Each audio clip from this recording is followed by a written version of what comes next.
Yeah. So, well, we're going to talk about the 1977 Rankin Bass Hobbit. Everyone here has seen it, I think, except for probably Flaccid. Yeah, that's but true. That's okay. So I thought we could talk about a boot. We should talk about the first. If you remember the first time, we'll go around and go see the first time we saw this. See if we remember when that was. And I'm going to start because it's my show. And for me, my parents had a small business in a strip mall, and right next door was a video store, and it was pretty shitty video store. Honestly, not much there. And but one of the things they did have was this one, and so when I go rent a movie, I'd go rent this one, and I get confused with this one and Lord of the Rings, the Bakshi one, but it'd be one or the other, and I would take them home and watch it again and again, and but I haven't watched it since I was probably 10 years old. So watching it this week, it was brought back some memories, and it's I would say that it holds up, and the animation isn't perfect in places, but the art is still interesting enough to look at for me. So that's kind of that was my cherry popping with the Hobbit. And who wants to go next? Six? Well, I think the biggest thing that I noticed is that I didn't like the drawing of the hobbits. I understand the symbolism of making their faces round and their eyes round, but it was really the triangles that was above their eyes that kind of just took me right out of the story. I'm just bullshitting. I was like doing The laundry or something triangles. when I'm I like, watched what are you it. So I was like, eyebrows? Triangles? no, it's cute. It's a cute story, but obviously even the Peter Jackson Hobbit movies are better than it. But it's a cute, fun. It's a good introduction. I would use it as an introduction if I had a child that didn't have 4 paws. I would definitely use the animated Hobbit to introduce. Yeah, you see the triangles above the eyes. They're just the wrinkles, but I was looking at the shapes. Anyway, I'm done now. When did you watch it the first time, Sixie? Do you remember? Oh, well, what year did it come out? 77. Okay, so probably 78 or 79. Because I'm that old. That's not old. Who's next? I think it's Max. Go ahead, I'll Max. go if we're going down the line. Yesterday?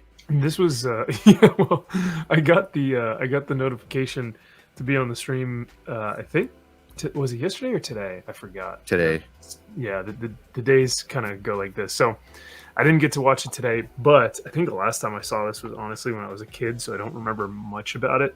I remember the kind of, I don't know if it was stop motion or how they did the animation there of the ring wraiths. Frightened the hell out of me.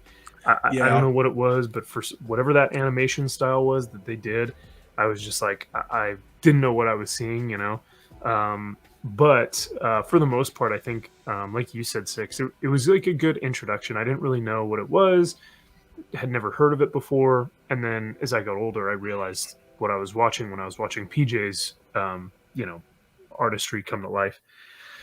So, yeah, I will be kind of soaking everything up about what you guys say, because it's been a while. I mean, when I say a while, like I don't even remember most of it because I was a kid.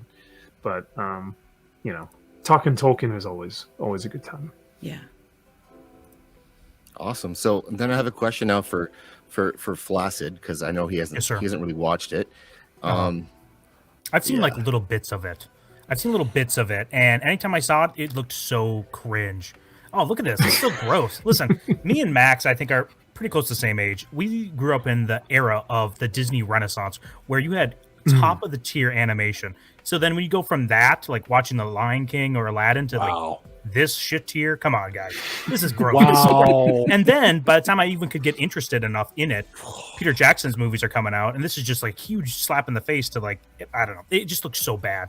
And I think Purple in the chat said, it's called rotoscoping, when they basically go over animation, like Thank frame you, by Purple. frame, someone shoots it. Yep. So I'm not a fan of it. Oh, this is gross. Look at this. So no, but I want to ask you a question, Flaccid. What would you do if you had a fat, juicy Hobbit like that for the weekend. Pass. Not smashing. Like to eat? Really? Yeah, pass on that. You pass on that? Listen, if someone sees me doing it, I'm not going to be able to live near a school for the next, I don't know how many years of my life. So, Well, you already can't. well, in some states, but I don't want to be like a federal band or something, you know? Wow. I mean, they made these hobbits all thick. I mean, they all look the same. That's Yeah. true. Yeah, it's like Yeah. it's like the Lizzo prototype, if we're honest. About it. Yeah. That's right. They all have that dump truck. Yeah. That dumpy. So that's all you got to say. You don't want to. Is a pass on the Hobbit? Yeah, total pass. But as we go through it and you show more animation, maybe clips, I'll give you my smasher pass throughout it. So Okay, To great. be, I was just gonna say real quick. To be fair, too, Flaccid. I mean, I don't know if you remember, Sword in the Stone that came out. Yeah. Yes. Like that was just kind of not as, I guess, gritty or as like, what's the like realistic as the artwork. Like you can see the pencil lines, right. you can see like all that stuff moving on the screen in those Hobbit films. Whereas Sword in the Stone was a little bit more dynamic. You could see that the animation was now moving at a correct pace and everything. But I feel like that was still a little bit rough around the edges, from what I Sword in the remember. Stone. Yeah, like all those Yeah. 80s, like Rescuers was still kind of like Yep. that. It wasn't until they hit Little Mermaid till they actually really got the animation down. I saw all those movies when they came out. Okay, so don't shit on them like that. The Rescuers made me cry. I had to sit here and listen to this bullshit for the last 10 minutes. I saw The Hobbit in the theater and I loved it. I saw Snoopy Race for Your Life, absolute genius. I saw The Rescuers in the theater. And and Flaccid, I'm going to drive to where your house is, and it might burn down. And I'm not saying it's me, but it probably is. Okay. I So live at quit 1600 Pennsylvania Avenue. If you want to. Well, come. okay, let's go brand it. Let's go brand it. Yeah. Anyway, sorry. Don't be sorry. Go. Did you see Bambi in the theater? No. So, is it my turn? Whose turn is it? Because I'm busy Your turn. trying to be Zach's. Okay, You so are. I love a lot of the animation in this because at the time in '77, it was very different. It wasn't. There was a lot of really mediocre animation going on out there, and in this case, this was something special. No one had really ever seen a visualization of The Hobbit or any of Tolkien's work before, and this really set the stage for how we look at everything from Rivendell through Smaug the dragon, through all of it, and especially the representation of Bilbo. And a lot of what Peter Jackson did, right or wrong, in the Hobbit adaptation was so many of the shots seemed so aligned with what they did in the animation cells for Rankin and Bass for what they did for The Hobbit. So, yes, I saw this when I was 7 years old. I saw it in the theater. It has a special place in my heart. I think it has aged really, really well. And I think after people see The Rings of Power, this is going to be a rediscovered masterpiece. People are going to seek solace in. So that's my take on the animated 77 Hobbit. Nice. So I want to shame people now because who've made fun of the animation from this film. Rankin and Bass, what they did was they offloaded a lot of their animation, and so they offloaded this animation for this film to a company that you may have heard of called Studio Ghibli, which is you know, they've made some great stuff. And so this was before they were that. They had another company called Top Company, which is, I guess, like a Japanese name for something because it makes no sense in English. And they went bankrupt and they became Miyazaki bought them. They became Studio Ghibli, and yeah, the rest is history. So suck on that, Flaccid. All right, we'll present Dude, it. Studio Ghibli is the bomb. This is one of Yeah, the dude. cats from Studio Ghibli. I you love go. their art house. Like their animation is like top notch, dude. Yeah, man, don't be dissing the Studio Ghibli. Come on, Zach. come What on. you saying? That's right. It's beautiful stuff. And the story behind it, Rankin has said that one of the things he refused to do when making this movie was adding anything. So they did cut things, but they didn't add a thing that wasn't in the book. So that was important to him to not try to remake something that Tolkien had already made.